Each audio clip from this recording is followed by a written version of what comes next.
Welcome into Week 10. You're looking live at Dameon Pierce warming up at MetLife Stadium. 50 degrees, sunny. Temperatures probably going to stay in the 50s throughout the game. Beautiful, beautiful fall day. Football weather in New York. The 6-2 Giants are coming off their bye. The Texans are coming off a mini bye. And they've got a few players returning to the lineup after the extra rest. We'll let you know who those are. We'll get you caught up on the top stories of the week, some starting lineups, and we'll go one-on-one with Dameon Pierce, who's never been to New York before. Texans Unlimited Live, presented by Verizon, starts now. Welcome to our coverage of Houston Texans football. Need some juice, need some energy, and just do your job. Let's go, Texans!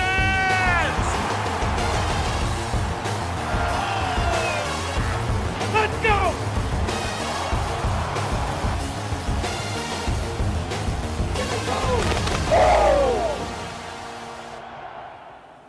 Welcome into Texans Unlimited Live, presented by Verizon. I'm DP City with my good friend Cecil Shorts. We're holding it down here for Week 10. Cecil got a little mini bye after that Philly game. Yeah. By the way, I like the red. You like the jacket? The red jacket after Battle like Red it? Day. You can get those in the team store Yeah. online. But yeah, a little mini break for the team. They get Brandon Cooks, Nico Collins are back, Malik Collins. I mean, what do you expect seeing a little bit more of a healthy Texans team out there today? It's always exciting coming off of a Thursday night game as a player because you know you got like 10 days to the next game, like you call it a mini bye week. So to get Brandon Cooks back, Malik Collins, the other receiver, Nico Collins as well, it's going to be huge. It gives you more of a chance to fight, more of a chance to go because you're going against a good team today against the Giants. So it gives you another opportunity to go out there and make some plays. Yeah, and Malik Collins against that run. You got Saquon Barkley, You need all the help. Daniel Jones. I mean, two dual threats Yeah. on the ground game. Yeah. I mean, that's going to probably be the biggest challenge today, wouldn't you say, for this Texans defense? They are fourth. The Giants are fourth in the league when it comes to rushing, about 160-ish, 170-ish yards a game. So I don't care if you put 9 people in the box. You play man outside. You have to stop the run. That's the emphasis for today, stopping the run some type of way. All right, well, the Giants went from 4-13 to 6-2 under first-year head coach Brian Daboll. Lovie Smith was asked about the Giants' turnaround and what he thinks is behind it so far. You know, you just look at the guys I'm talking about, they've been there, so I feel like they had a pretty good foundation in place. But sometimes it just takes a while for it all to come together. For whatever reason, it's come together. They have a commitment to the run, and when you talk about a great tailback like that, see why there will be a commitment to the run, and a quarterback that's protected the football and done the things he's supposed to do. Once you get momentum going, you start believing. In NFL, top team to the team that most would consider the worst team in football, any day that can happen. And the Giants defense under defensive coordinator Wink Martindale blitzed more than any other team that the Texans have faced or will face for the rest of the year, according to Lovie Smith. Davis Mills talked about what challenges that brings for him. Already seen a ton of it on film. They like to bring a lot of pressure. We'll be ready for it. Kind of comes in any scenario. So first, got to be able to run the ball. If we catch them under pressure and gash them on a run, that could be a big play. And then we've already been on top of it, starting off this week with the protection plan and passing scenarios, how we're going to treat their different looks, and make sure we're on the same page. We know there's going to be some new things that we haven't seen. A lot of their stuff they bring is game plan related, so just got to be ready for it and ready to adjust in that way. And then a big thing that we've been talking about is just stay out of third and long, those situations where, kind of every team in the league picks up their pressure percentage, so stay out of those situations so we can be clean out there on Sunday. And the Texans O-line will have its hands full dealing with that Giants front today. A.J. Cann talked about what they need to do to keep Davis Mills upright and protected today. I feel like there's always, room for improvement, but, I feel like some blitzes are easy to see, when guys send like one single linebacker, we got the extra man, the running back. But it can get complicated when guys send a couple of guys from the weak side or away from the strong side that blitz that we don't see, we got to try to scramble to pick up. Of course, the defense is going to make adjustments that they might get one here or there, but it's still something we got to be able to take the quarterback and get better at. Well, we talked about this Texans team getting healthy today. Let's take a look at the inactives today for both teams. Let's start with the Houston Texans. On the Brevin Jordan, probably the biggest surprise, likely a healthy scratch, Tyron Johnson, and Neville Hewitt, who was ruled out on Friday. But missing from that list, Nico Collins, and Brandon Cooks. They'll all be back in the lineup today. And the two Collins is missing the last 2 games after getting injured in Las Vegas, so good to see them back. Let's take a look at the inactives for the New York Giants. Davis Sills on that list. The big one, Evan Neal, right tackle for the Giants. He's been dealing with a knee injury. And their tight end who's got an eye issue, but missing from that list, wide receiver Kenny Golladay. He's missed 4 games, and he is back in the lineup after dealing with a knee injury. So he's only had 2 catches for 22 yards, and they'll try to get him involved, I'm sure, in the offense today, Cecil. So there we are, Tremon Smith out on the field. The Texans actually rank 2nd in the NFL in kickoff return average. They average 17.7 yards per return, and Tremon Smith, a big part of that for special teams this year. Let's get into some of your fan questions presented by Daikon. Logan wants to know, the question on everyone's mind today, what will be the key to slowing or stopping Saquon Barkley today? You know what? That's tough because I think it's the running game in whole. You mentioned before, Daniel Jones can run the ball, and he does a good job of his read option or scrambling and making plays with his feet. So I think it's really containing Saquon as best as you can. To me, it's loading the box up, having different blitzes set up, maybe having a spy on Saquon at all times because he's leading the New York Giants in catches as well. Not necessarily yards, but catching the ball. Yeah, he has like around 30 he does. receptions. He is touching the ball a lot. So to find him, stop him, but you got to load the box up and be disciplined in the run game. Yeah, and maybe just keep him off the field. Maybe if the Texans If you can have control long the clock. drives, yeah. The Giants right do a about great that. job of controlling time of possession. Haley wants to know, the Giants blitz a ton on defense. How does Pep Hamilton adjust for that today? Cecil, you've dealt with a lot of blitzing defenses. I mean, it seems like it's an all-out effort from every single player on offense when you face the blitz, is it not? It's an effort from the offensive line, understanding where the blitz is coming from, communicating at the line of scrimmage. It's a communication from the quarterback to the receivers, the quarterback to the tight ends, quarterback to the running backs, and it's a preparation all week. So you know, hey, on 3rd and short, they're going to bring the heat. Hey, on 2nd and 5 to 7, you can expect blitz here from the left side. So it's an accumulation of studying and understanding the game plan coming in, but being aware, because like if you're a slot receiver and your guy comes, you got to know you're hot because Davis is going to be coming to you. So it's going to be huge, the hot routes this week, and understanding communication from the coaches to all the guys on offense. I mean, there's a reason why teams don't blitz on every single play because obviously it opens up some holes Correct. down the field. So as a wide receiver, did you like facing the blitz a lot because maybe you could get some chunk plays out of it? I liked it because, number one, get the ball out quickly. Number 2, it gives you a chance to make a play. Like I said, if somebody's blitzing, there's space somewhere depending where they're blitzing at. So if you can hit that space where they're leaving, this is going to be a big play.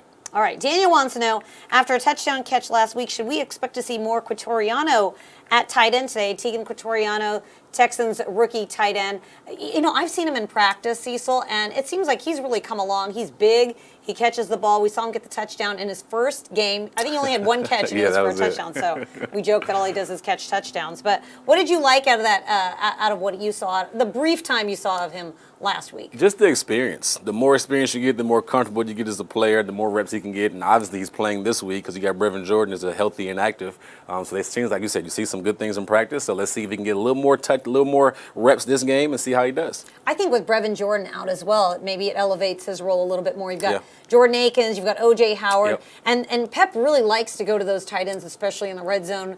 We see them catching touchdowns. I think Brevin's the only one that hadn't caught a touchdown. Maybe we see some more.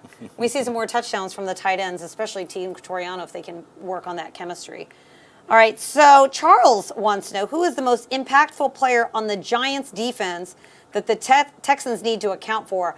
I mean, it's got to be Daniel Jones and Saquon Barkley, but you take your pick, Cecil. Who do you think out of those two? Impactful player on the Giants, defense or offense? Oh, I'm sorry, defense on the Giants defense. Oh, probably Leonard Williams or I would guess there, because that defensive line is serious. If you can slow them down some type of way with the blitzes and understanding where they're coming from, you can beat them. But if you start up front, if those D-line can get pressure on you, they might not need to blitz as much because they're getting to the quarterback. But I would say Williams for sure. I think it's interesting how they have so many different types of blitzes. I mean, obviously, Wink Martindale's been in the always. NFL a long, long time. So, you just see like all the different elaborate sort of blitzes that defense can bring. And it seems like everyone sort of feasts on that. And they can really create a lot of havoc for opposing quarterbacks. So just as a whole, I mean, when you face a defense like that, I mean, is that what's impressed you most about the Giants defense? They bring confusion. Yeah. So at the line of scrimmage, you don't know necessarily who's coming, when they're coming. They do a good job of understanding their tendencies, and then the next game they'll switch their tendencies. So normally it's like, outside blitz coming on second and short or first down. The next game, first down and 10, they're coming with a 7-man blitz. You're like, wait a second, where's this coming from? But like you said, Coach has been doing it a long time. It does it pretty well, and it's working so far for him. And then there's Dameon Pierce there warming up. I'm sure he'll have a big part of that as well, picking up the blitz as a running back. And we saw what he was able to do last week as well. There he is with the running backs. And number 12, Nico Collins. Yeah. Good to see him back out on the field. It It seemed like he was really starting to take off. Was the Texans' leading receiver before he got injured in that game against the Raiders, went out with the groin injury. We haven't seen him for the last 2 games, but what do you expect to see from him today? Continue to ascend, continue to make plays. The first thing that comes to mind I see him right now is that big catch he made in Jacksonville, jumping over a guy, catching it, pulling it in. It seemed like every game before he got hurt, he was ascending and doing well. So I want to see him to continue to do that and get some more targets today. And there's Chris Moore, who caught a touchdown last week as well. This wide receivers group finally getting healthy, it seems like, with everybody in the lineup. And, we saw Philip Dorsett, too. He brings a lot of speed.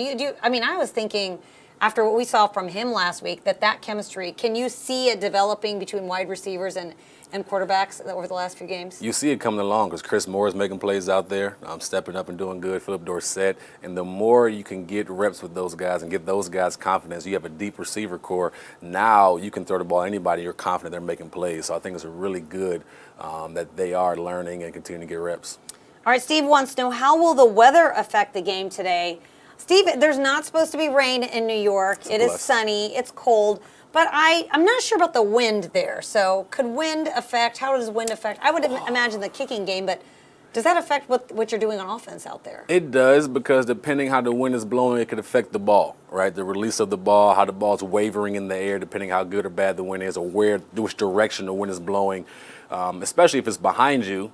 Quarterback got to take probably a little bit off on deep balls because the ball is going to carry with the wind. But if you're going towards the wind or the wind's coming side to side, you got to be really careful just on where is it going. It can make it harder to catch or throw. So it does affect offensively for sure. Okay, where's the windiest place that you've ever played? Ooh, the windiest place. Obviously Soldier Field comes to mind. Okay. But it wasn't windy that game. I feel like Cleveland's always been super Cleveland windy on the lake. Oh, underrated win, right? Yes, absolutely. I'm not trying to give you answers, but no, that is probably the number one place I've played that had the swirling wind and the switches throughout the game. Swirling winds, yeah.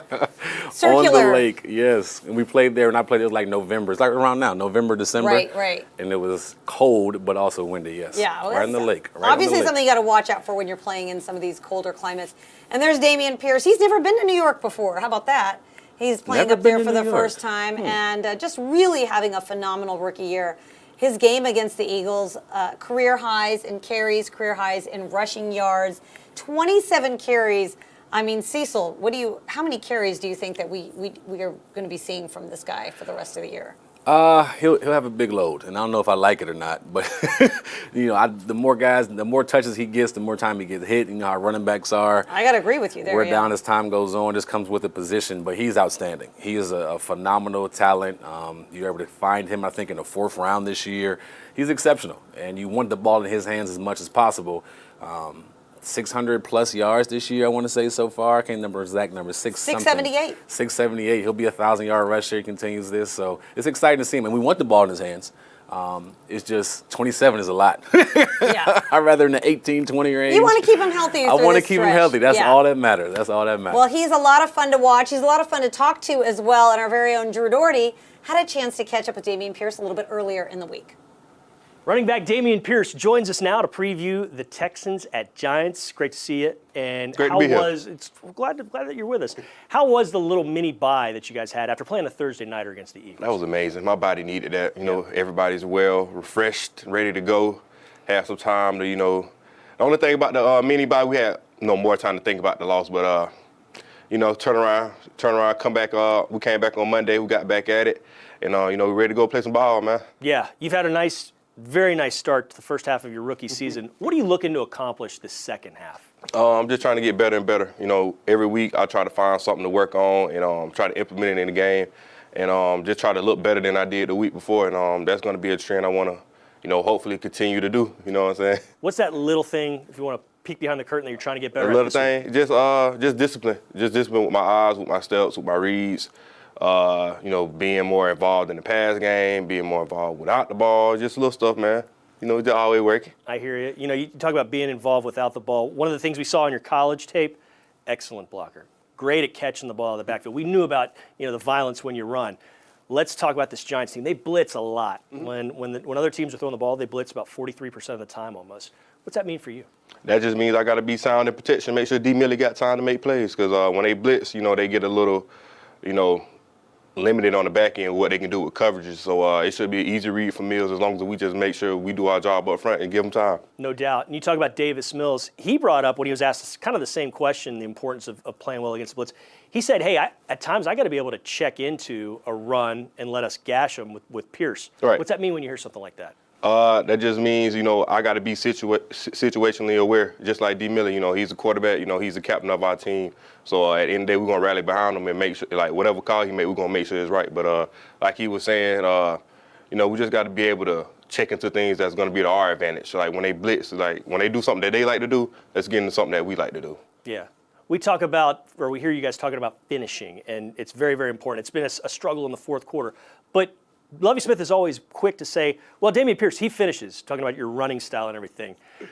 When you hear that, how much do you think that can kind of bleed over to the rest of your teammates, the stuff you're doing? When I hear stuff like that, man, that just means, like, I might be doing something right, but I can do a little more. Yeah. So finish a little more, go a little harder, run a little harder. Anything I can do to motivate my teammates or set an example, I'll do it, Hey, get by, okay. Shout out to Coach Lovie, great coach. And he always telling me, man, just finish, man. Just play ball, just go out there, have fun. And that's what I think he want this football team to do. So as long as we go out there, play ball, show up, show out, I feel like we're going to come out on top. I know you're wanting, everybody wants more wins, but how much fun are you having? Because it looks like you're having a great time when you're out there. It's fun, bro. This is the NFL. This is what you've been dreaming of ever since you was in Pee Wee League. So just to be here and just playing in that atmosphere every week, it's a blessing, man. Looking forward to playing in the Big Apple? Oh, yeah. I ain't never been to New York before. Let's go play some ball, baby. All right. Dameon Pierce, it's always good to be with you. Best of luck against the Giants. Best of luck the rest of the season. Thank you, Drew. There he is. Dameon Pierce currently leads all rookies with 678 total rushing yards, leads rookies in scrimmage yards through week 9, and really making a fantastic case for himself to be Offensive Rookie of the Year. He says he likes his odds. It's him and Kenneth Walker. The third got 2-1 odds right now. And at this pace, Dameon clearly going to be a favorite. But it's going to be a big task. Him today, it's going to be a big run game for both teams today. Yeah. Saquon Barkley versus Dameon Pierce. But love what you see out of him so far. And Cecil, you've met Dameon Pierce, right? Yes. He's a lot of fun. A lot of fun, a good time. Always a smile on his face. We had to do a couple of events together. And I'm trying to pronunciate some of these rookies' names, and he's giving me all the nicknames of the rookies. Oh, that's helpful. So he's a fun guy to be around for sure. I love his nickname. It's DP, but it's very confusing when people are yelling for us in the locker room. Because I'm like, I've never had another DP around. And now everyone just assumes he's DP and not me. That's funny. And there you go, the players breaking it down before the game. And Dameon Pierce is going to be a big part of this game, going to be a big part of the starting lineups as well. So let's show you the starting lineups for the Houston Texans. On offense, there he is, Dameon Pierce. And Troy Hairston, his good buddy, also undrafted, a rookie at fullback. And then there you see the wide receivers back and healthy again, Brandon Cooks and Nico Collins. Good to see them back in the lineup once again for the Texans. And your offensive line, big task as they face the blitz, but starting 5 are all back and healthy. Let's take a look at your starting lineup on defense. And Malik Collins is the one big name that you should look for there because he's a big part of stopping the run. And Lovie Smith talks a lot about how his he's one of the best 3 techniques and just what he's able to do against the ground game. And then everything else, pretty much the same. Christian Harris continues to get the start at linebacker alongside Christian Kirksey and second-year linebacker Garrett Wallow. And those are your starting lineups for today's game against the New York Giants. And there's Jerry Hughes. I had a chance to catch up with Mr. Hughes this week. 7 sacks, and that's the most he's ever had through the first 8 games of the season, Jerry Hughes. And he's in year 13. It's amazing. It's amazing what he's been able to do. And he's actually on pace to get 15 sacks. Wow. If he keeps it up. Do you think I think he'll hit double digits. I do. I think he's playing at a high level right now. I think he's comfortable in the system.